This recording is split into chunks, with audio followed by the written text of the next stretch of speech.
Mayang buntag kanyang tanan atong pagabasahon sa Pindadayag Juan Bautista men.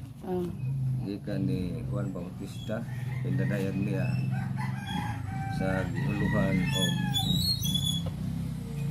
ang nagkabayo sa puting kabayo.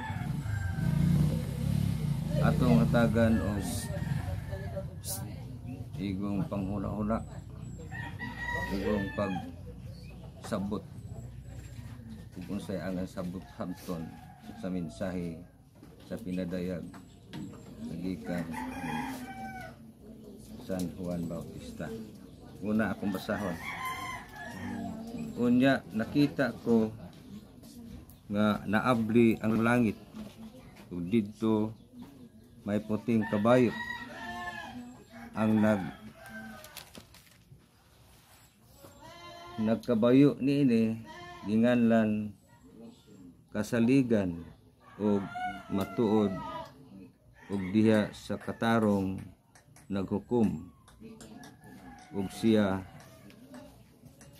og nagkigubat sama sa siga sa kalayo ang iyang mata ug may daghang korona diha sa iyang ulo. Ug ako nasabtan ani ang puting kabayo usa ka butang, usa ka nakita nato nga gikan sa pagbuka sa gingharian sa langit. Nagpakita kani, nagpasabot nga kani usa ka matarong ang amahan, usa ka butang, usa ka hayop nga gihatag sa amahan nga may igong instrumento nga gamiton sa paggamit sama sa paggubat o pagsugpo mga dautan dinhi sa kalibutan. Naa sa ulo nga pila ka daghan nga korona. Nagpasabot nga kana usa ka hayag, usa ka timailhan nga sila mao ang gisaligan sa amahan nga maoy mohatag katin-awan sa katawhan dinhi sa kalibutan. Mo kini akong nasabtan ani kay siya man ang gihatagan usa ka butang nga paghukom ug unsay angay hukman nga gihatag gikan sa amahan nga na kaniya ngadto sa katawhan ug unsay angay buhaton sa katawhan nga mareporma ang iyang kaniya ug pagbalik o pagsampit ngadto sa amahan ug anak ug ablihan ang una-unang kasing-kasing pinaagi sa pagmeditate, paghatag og dakong bugaton sa hunahuna nga magsampit pinaagi sa pagbuka sa kasing-kasing hunahuna.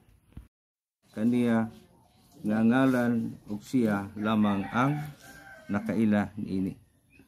Nalukop sa dugo ang iyang bisti og ginganlan siya ang pulong sa Dios. Kani pulong sa Dios atong nasabtan ani usa ni kabalaan, usa ni kabugat, usa ni kagahom nga gihatag paghatag og katin-awan, paghatag og tabang sa isig katawo. Usa ka butang, usa ka gahom nga gihatag sama kanato, gihatagan tagpulong sa amahan para makatabang sa naghinarag panabang sama sa pagpanambal sa atong gibuhat din. Muna ang atong bugos nga hunahuna nga kita mupokus pagsampit sa Dios Amahan pinaagi sa iyang gipakita kanato nga gitabangan sa niya para pod nga kita makatabang sa umabot adlaw sa nagkinahanglan og pakitabang. Muna ang anagani mga mananap nga niya kanato usa ni ka instrumento nga sa unang panahon nga karon ma-revert, mabalik kung maabot ang panahon nga ang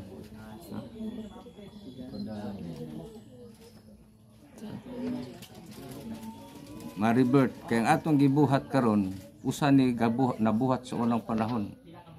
Ang atong kahibaw nga gihatag sa amahan nato nga usa pagpatin-aw sa tong hunahuna ug unsay ang iyang buhaton sa abot panahon kay kanang panahon na moabot kanato. Mao ning kabayo karon ug kinsa may nagdaan ang hari kisay nagsunod kitang katawhan nga niya diri. Usa ta ka sundalo nga gihatag samahan kanato pag alkontra sa angay alkontrahan sama sa mga dautan. Mao na kang akong nasabtan ni kani pinakasulimnit, pinakasagrado nga atong gibuhat dinhi kay kani usa tas gigayran samahan o anak parang matunhay ang ato ang kaugalingon ug unsay kapasidad nato sa atong pagtuo dinhi sa balaang lugar. Gani ang katawhan dinhi sa kalibutan bisag sa ato usa ka subirbio. Pero gihatagan tag lugway samahan nga mausab ang atong hunahuna. Mahatag iyong katin-awan ug angay unsay angay tin-awon sa atong hunahuna. Mao po ni kani usa ka guide nato. Kay sumabot adlaw maabot ni kay nahitabo na ni sa unang panahon ug gani kani mo ni usa ka daan nato nga kita mahatagan nato pagtimbang nato nga atong ipokus atong hunahuna sa pagsampit samahan ato sa anak pinaagi sa pagbukas sa kasing-kasing hunahuna. Muna atong hunahunahon pag-ayo dili lang kay din dapitas tibok kalibutan mas maayo pagani sa ato ang lugar ngano gipahibaw ta daan ug kani igo ning guide nato nga kita mausab sa atong kinaiya unsay atong kiniambati atong pag-usbon unsay atong kini nga di tamutahod sa misay atong pag-usbon. Mao na akong butsabot ani ako nasabtan ug daghang kay salamat. Salamat. Mayong buntag. Mayong buntag. Ang kasaysayan sa balaang libro sama sa usa ka adlaw nga nibidlisiw. Sa pagbidlisiw sa adlaw walay dautan nga mangahas pag-atubang sa kahayag sa adlaw. Manghinaot kamong tanan nga nakasabot sa balaang libro. Ang usa ka adlaw, usa ka dalan. Siya ang danag sa kangitngit. Ang ana sa kangitngit, iyang hayagan ug ang mga dautan mapapas. Manghinaot kamong tanan nga nakasabot sa balaang libro sa kasaysayan ni Juan Bautista. Daghan ang nagdalaungalan sa anak sa man. Apan gihimo ramang nila gipangwarta. Wala sila makasabot sa napulo kabahin ug ilang gituis. Ang napulo kabahin dili sa lapi kung dili hatagan yung napulo kabahin sa pag-ampo. Ang amahan ang nagmugna kanatong tanan sa kalibutan ug dili ipatigbabaw ang salapi. Dili mabayran ang amahan. Dili mapalit ang amahan sa salapi. Kay ang amahan anaan niya tanan. Usa lamang ang iyang gipangayo. Gahinan siya ug oras una pulo kabahin sa pag-ampo o dili salapi ang inyong ihatag kaniya. Sabtan ninyo tanan ng mga hayop usamas kabayo sa balaang libro nga puti nga kabayo usa ka dalan usa ka sinyalis nga siya nagikan samahan. Manginaot kamong tanan nga makadungog sa saysay sa balaang libro. Magmata na kamo mga tawhanon, ayaw na ninyo tabuni ang kamatuoran. Ipatigbabaw ang kamatuoran, dili ang bakak. Kung kamo nakasabot, ang bakak iya sa ikugag sungayan, ang kamatuoran nagikan iya sa Diyos Amahan sa langit. Manghinaot kamong tanan nga sabot sa kasaysayan kang Juan Bautista, sa panghitabo sa kalibutan karon, sa iyang mga propesya, kung kamo makabasa niya na. Ayaw ninyo ipakadiyos ang salapi. Giwala na ninyo ang kasabutan sa tawhanon ug samahan nga nagmugna sa mga tawhanon. Nawala na ninyo kung kinsa ang naghatag og hangin kaninyo o kinabuhi. Nalimot na kamo sa paggahin sa man ug napulo kabahin sa pagampo, dili kanang salapi nga angay ninyo ibahin sa man. Pagmata na kamong mga tawhanon sa kalibutan nga gimugna sa man, ayaw ninyo tabuni ang kamatuoran, dili ipatigbabaw ninyo ang bakak sa pagsaysay.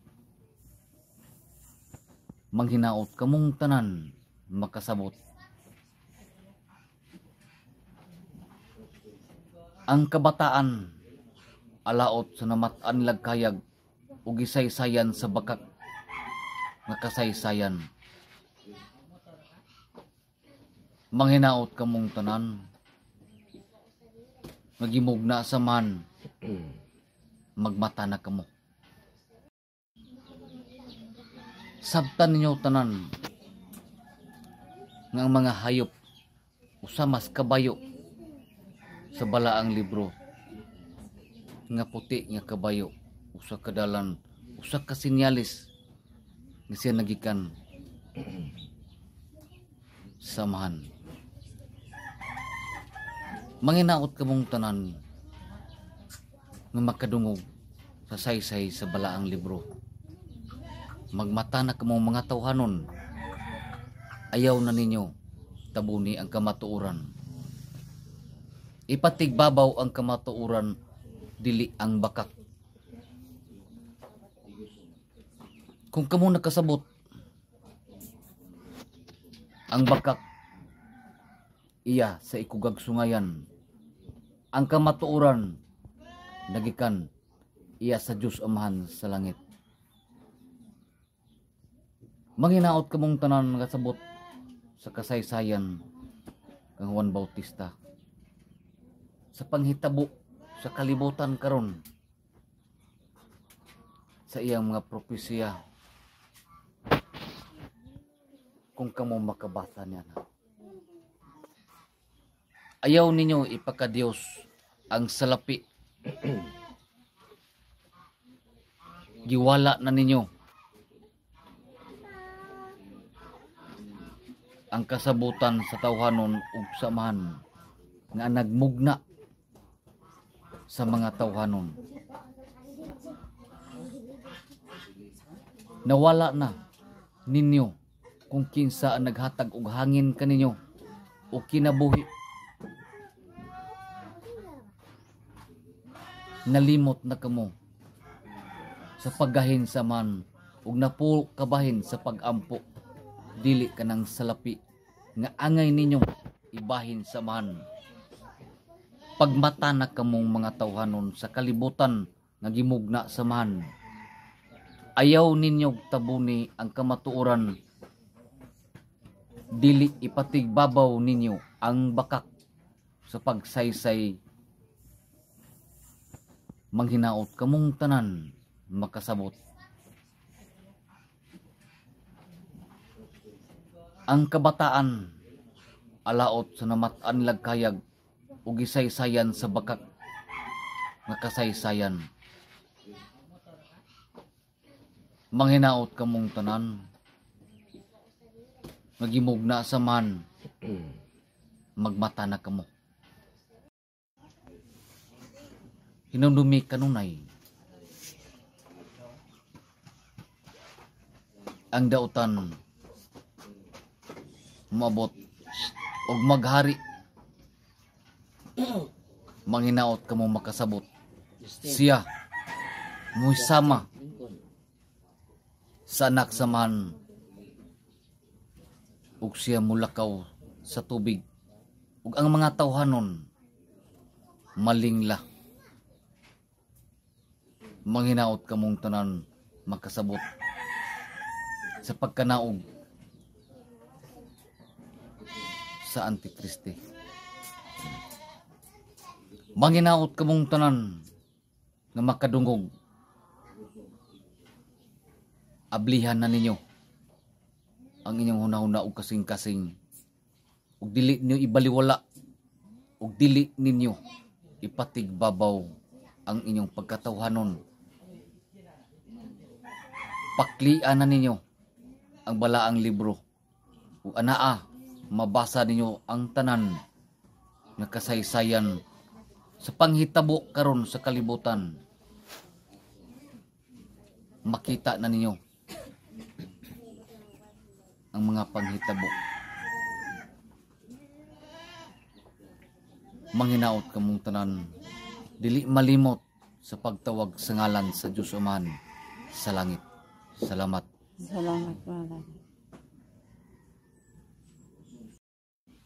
Mayong buntag, Mayong buntag. manghinaot kamo makasabot. Ayaw niyo to isa ang mensahe nga iya samahan. Ayaw ninyo ipakadiyos ang salapi. Manghinaot kamo makasabot. Nihatagan ninyo og bili ang amahan. Hatagan nyo bili ang nagmugna kaniyong tanan. Hatagan ninyo ug kinabuhi ang nagmugna kanatong tanan. Hatagan nyo bahin una po kabahin sa pag-ampo ang amahan. Ayaw ninyo ibaliwala ug dili ninyo angay bayaran ang amahan. Kay anaan niya ang tanan ug siya ang nagmugna sa kalibutan ug kanatong tanan. Usa lang ang iyang gihangyo ug ipangayo kaninyong tanan mga tawhanon. Hatagan siyag napulo kabahin sa pag-ampo dili sa lapi ang inyong ihatag kundili pag-ampo napulo kabahin ug kamong tanan mga tawhanon dili kamo malimot sa pagtawag sa ngalan sa Diyos Amahan sa langit. Salamat. Salamat malam.